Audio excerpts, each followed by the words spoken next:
देश के न्यायालयों में बड़ी संख्या में केस पेंडिंग पड़े हुए हैं, जिसके चलते आम जनता को न्याय मिलने में देरी भी हो रही है, क्योंकि मामलों की सुनवाई के लिए कोर्ट रूम में जज ही नहीं है। सुप्रीम कोर्ट की तरफ से इस मुद्दे पर चिंता जाहिर भी की गई थी और सरकार को जजों के नाम की लिस्ट भी भेजी जा चुकी है, लेकिन सरकार की सुस्ती की वजह से देरी हो रही है और इस बात का हर्जाना भुगत रही है देश की जनता। अब सरकार की तरफ से हो रही देरी पर चीफ जस्टिस ने चिंता जाहिर की है। देखिए रिपोर्ट।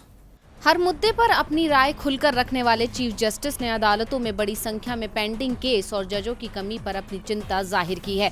सीजेआई एनवी रमन ने नेशनल लीगल सर्विस अथॉरिटी के एक कार्यक्रम में अपने संबोधन के दौरान कहा कि सुप्रीम कोर्ट कॉलेजियम मई के महीने से लेकर अब तक सरकार को कुल 115 नामों की सिफारिश भेज चुका है, जिसमें से केवल 8 को मंजूरी दी गई है। सीजेआई ने कहा कि सरकार को 106 जजों और 9 चीफ जस्टिस के पदों के नाम भेजे गए हैं। इनमें से 7 जज और 1 चीफ जस्टिस के नाम पर ही मोहर लगाई गई है। इस कार्यक्रम में राष्ट्रपति रामनाथ कोविंद और केंद्रीय कानून मंत्री किरण रिजिजू भी मौजूद थे।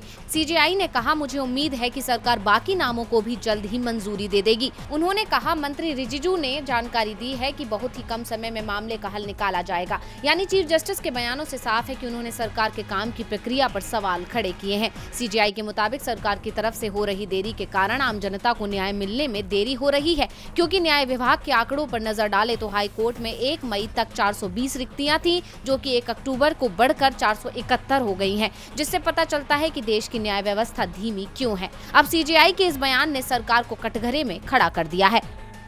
डीवी लाइव की रिपोर्ट।